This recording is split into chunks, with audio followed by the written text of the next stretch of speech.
लेकिन मैं बहुत लंबी प्रतीक्षा आपको नहीं कराता। मैं एक कवि का आपके साथ परिचय कराता हूं कि शब्द की जागृत कहानी चाहिए, मुस्कुराती जिंदगानी चाहिए, शब्द की जागृत कहानी चाहिए, सारी दुनिया अपनी हो जाती है, बस एक उसकी मेहरबानी चाहिए।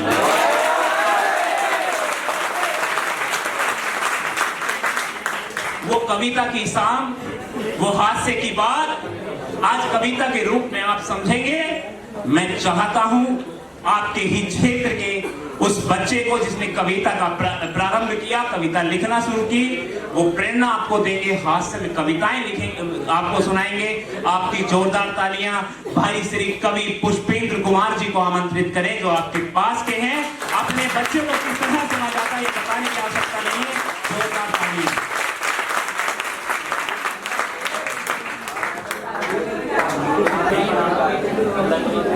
सबसे पहले मैं सभी का धन्यवाद देना चाहूँगा जिन्होंने आज इस प्रोग्राम को रखा और हमें यहाँ आने के लिए प्रेरित किया।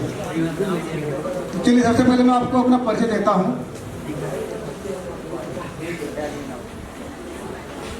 प्यार में धोखा और धोखे में गम।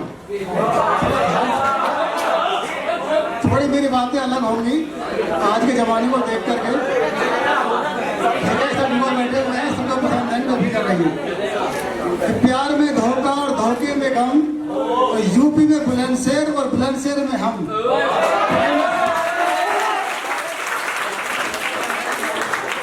सारा भीमनगर और उसके आसपास के गांव के लोग हमें पिंटू का नाम से जानते हैं।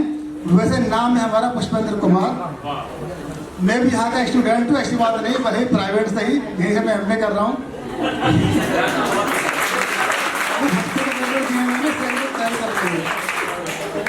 तो चलिए आते हैं अपनी छोटी छोटी कविताओं पर। तो देखिए मैंने प्रयास किया है सभी तरह की लाइनें इसमें जोड़ने का। हमारे भतीजे हैं अमित कुमार, इन्होंने मुझे बहुत प्रेरित किया, बहुत खुशामद की यहाँ पाने के लिए, हालांकि मैं आ नहीं रहा था क्योंकि मैंने ये काम बहुत पहले छोड़ दिया था, हट गया था बिल्कुल। लेकिन ये कागज मेरे पीछे पड़ा हुआ, चाहे आपको चलना पड़ेगा, क्योंकि इसको कविता लिखना मैंने ही सिखाया था।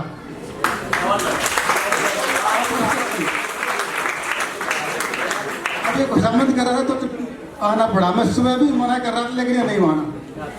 सुबह 10 बजे तक मैं मना करता रहा लेकिन वो नहीं माना। मगर चल भी ठीक है, मैं आ ही रहा और फिर मैं यहाँ पर आ ही गया। अब आए गए हैं, चलिए शुरुआत कर देते हैं अपनी कविताओं की। तो चलिए भाई देखिए मैं शुरुआत करता हूँ। जिनको दिल ने अपना कहा, थोड़ा ध्यान सुनिएगा भाई। जिनको दिल ने अपना कहा बेगाना हमको कहते हैं। जिनको दिल ने अपना कहा बेगाना हमको कहते हैं। जो रहते थे कभी दिल में मेरे आज महलों में जाकर रहते हैं। बचकर निकलता था कांटों से कभी, बचकर निकलता था कांटों से कभी, अब तो फूल भी जख्म देते हैं। दुश्मनों पर मैं क्या शक करूं, दुश्मनों पर मैं क्या शक करूं, अब तो अपने ही खंजर घोंप देते हैं।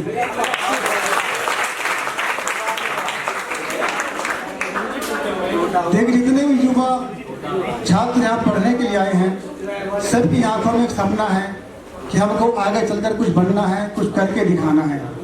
लेकिन कुछ बनने के लिए हमें क्या करना होता है? संघर्ष करना होता है, कांटों भरे रास्ते पर हमें चलना होता है। तो देखिए कांटों की राहों में चलकर, कांटों की राहों में चलकर तमन्ना है खुशी पाने की। कांटों की राहों में चलकर तमन्ना है खुशी पाने की। और चोट पे चोट देता है जमाना, फिर भी कोशिश है मुस्कुराने की।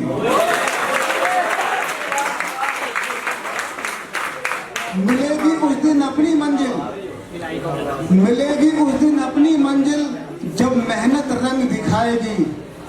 फिर फूलों की तरह इन बहारों में ये किस्मत महक जाएगी।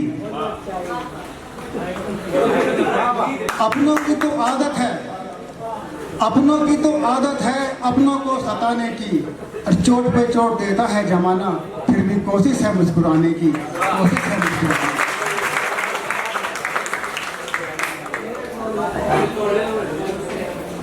नींद चैन सब छोड़ दो पीछे, तो ध्यान सुनिएगा।